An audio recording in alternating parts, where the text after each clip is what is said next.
Vos parents vous ont menti sur la question de l'éducation des enfants. Les parents ne nous ont pas dit la vérité.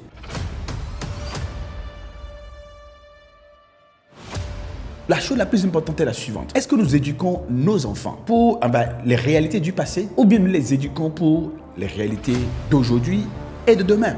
Est-ce que nous maîtrisons les réalités d'aujourd'hui et est-ce que nous maîtrisons les réalités de demain?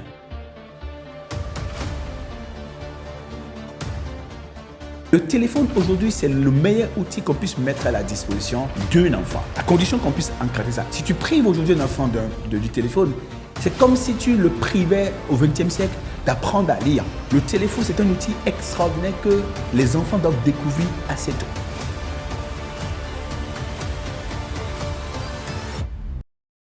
Hey, salut, je suis Herman Kakpo et c'est un plaisir pour moi de vous retrouver pour ce nouveau numéro de votre podcast « Qu'est-ce qui arrive à votre vie ?» épisode numéro 22. De quoi allons-nous parler dans ce nouvel épisode de ce podcast dédié au développement de soi, au management de soi, à l'optimisation de la capacité émotionnelle à faire face aux enjeux de votre vie et de votre carrière. Vous savez, la personne la plus difficile à manager, c'est nous-mêmes. Et de quoi est-ce que nous allons parler aujourd'hui? Nous allons parler de l'éducation des enfants. Et mon thème que je souhaite partager avec vous, c'est que vos parents vous ont menti sur la question de l'éducation des enfants. Les parents ont menti. Les parents ne nous ont pas dit la vérité. Est-ce que vous voyez un peu? Je dis la dernière fois à un ami, mais est-ce que tu as constaté que lorsque tu grandis, au fur et à mesure que tu grandis, tu découvres sur ta famille beaucoup d'informations que tu n'avais pas quand tu étais un peu plus ado? Et quand tu découvres ces informations, tu te dis, mais oh, les choses n'étaient pas si parfaites que ça. On nous a fait croire qu'il faut être on va dire, très discipliné, se réveiller tôt le matin, respecter les parents, ne pas trop sortir, ne pas faire ci, ne pas mal parler, etc.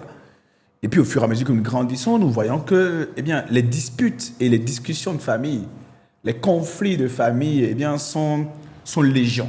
Ouais. Imaginez un instant qu'en matière de succession familiale,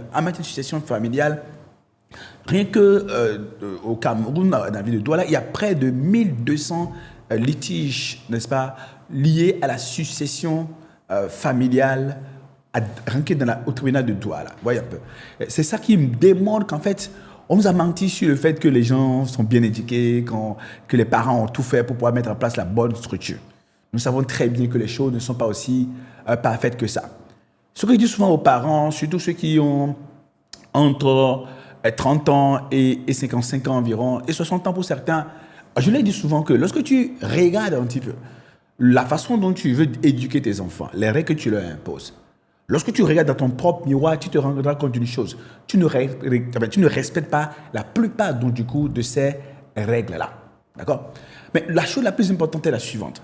Est-ce que nous éduquons nos enfants pour les réalités du passé ou bien nous les éduquons pour les réalités d'aujourd'hui et de demain?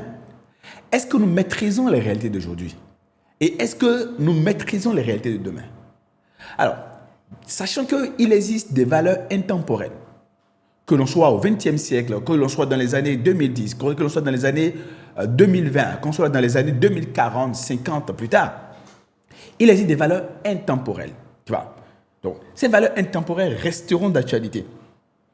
Normalement, si on veut éduquer un enfant, ce sont ces valeurs intemporelles qu'il faut lui enseigner. Ça ne sert à rien de légiférer sur des questions que nous ne savons même pas si ça sera encore d'actualité. Par exemple, vous avez beaucoup de parents qui s'acharnent sur leurs enfants parce qu'ils n'arrivent pas bien écrire. Aujourd'hui, moi, je ne me pose pas de questions par rapport à ce que j'ai écrit est bien rédigé ou pas. L'une des choses que je vais faire, c'est quand j'ai fini de faire le document, l'IA est capable de relire ça pour moi et de corriger toutes les fautes. Donc, et pourtant, beaucoup de parents ont puni des enfants, les ont empêchés d'aller se coucher tôt, les ont privés de vacances, les ont privés de jeux, tout simplement parce qu'on s'acharnait à ce que l'enfant écrit bien. Que l'enfant écrit bien n'a aucun sens aujourd'hui. Savez-vous par exemple que, on peut faire des calculs sur WhatsApp maintenant.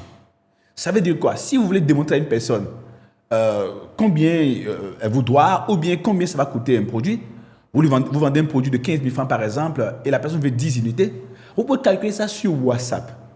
Ok? Ce que vous allez faire 10 multiplié par 15 000 et vous faites égal. Et WhatsApp vous propose automatiquement le résultat. Donc, ce qui veut dire que ceux qui s'acharnent sur leurs enfants pour que l'enfant puisse maîtriser le calcul ou les mathématiques, ils sont en train de passer complètement à côté de la plaque. Combien de choses vos parents vous ont enseignées et qui vous servent aujourd'hui réellement? Combien de choses que vous avez pris en classe de CE1, de CE2, etc., de CM1 et même de 5e, de 3e, qui vous servent vraiment aujourd'hui? On va dire très peu. Est-ce que vous voyez un petit peu? Aujourd'hui, quelqu'un m'a dit la dernière fois que normalement, on ne devait pas laisser les enfants utiliser ChatGPT ou bien l'intelligence artificielle pour faire les devoirs de maison. Mais je leur dis que dans la pratique, moi, j'utilise ChatGPT et l'intelligence artificielle tous les jours pour faire de la stratégie, pour écrire des lettres, pour faire des résumés de thèses, etc., pour faire plein de choses. J'utilise ChatGPT, j'utilise l'intelligence artificielle de façon générale, les agents IA pour faire beaucoup de choses qu'on m'obligeait par exemple à réfléchir inutilement à faire par le passé. Donc, nous devons comprendre quelque chose de très important. Nous éduquons nos enfants par rapport au futur que nous ne maîtrisons pas et au présent que nous ne comprenons pas, que nous ne maîtrisons pas. Donc, nous devons savoir alors sur quoi nous devons axer l'éducation. Les valeurs fondamentales. Or, lorsque nous prenons ces valeurs fondamentales, les enfants sont en mesure de comprendre quelque chose de très important. Nous n'arrivons pas à les respecter. Vous êtes déjà arrivé que votre propre fille, que votre propre fils ou votre enfant ou enfant vous disent « Papa, maman, tu as dit mais tu n'as pas fait. C'est toi-même qui m'as dit que ce sera tel jour. » La dernière fois, j'ai vu ma fille en train de réprimander sa mère. Pourquoi? Parce qu'ils ont reçu des tickets de cinéma. Et ces tickets expiraient le 31 août. Et la mère avait promis que, eh bien, ils iraient à temps au cinéma. Et entre-temps, elle n'a pas pu honorer cet engagement-là. Et ma fille dit, mais toi-même, tu avais dit qu'il faut qu'on aille au cinéma avant que les tickets ne s'expirent. Et voilà, maintenant, on est le 4 septembre et les tickets sont expirés, plus de 10 tickets. Et la fille était en train de réprimander la mère pour dire, tu n'arrives pas à tenir tes promesses, tu n'as pas de la discipline. Mais vous savez que nous essayons de discipliner les enfants. Mais quand on parle de discipline, nous-mêmes, on n'y arrive pas. On n'est pas se discipliner pour dire, il y a tel type de mec que je ne souhaite pas prendre. Il y a tel type de nourriture que je dois éviter. Nous interdisons nos enfants en matière de discipline et nous ne sommes pas disciplinés nous-mêmes. Vous voyez ce que je dis un petit peu? Nous n'avons pas tenu nos promesses en termes de management de soi et les promesses envers les enfants. Par le passé, les enfants voient que tu n'as pas tenu les promesses et ils ne disent absolument rien.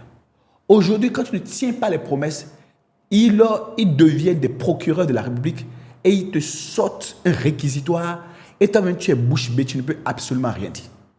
Donc ce que je m'avais dit tout simplement, c'est qu'au lieu de vouloir interdire des choses aux enfants, nous connaissons les valeurs fondamentales qui resteront immuables aujourd'hui, demain et après-demain.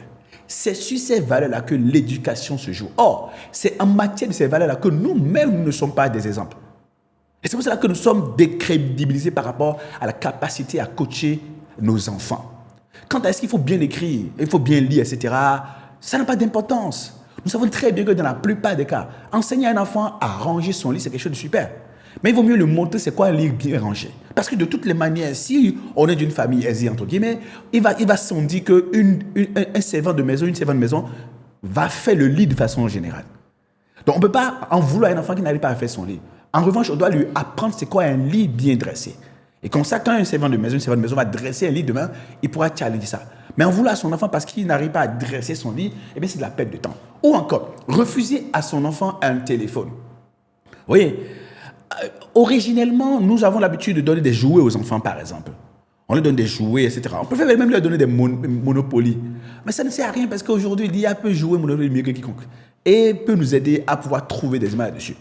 Mais le téléphone, aujourd'hui, c'est le meilleur outil qu'on puisse mettre à la disposition, eh bien, d'un enfant.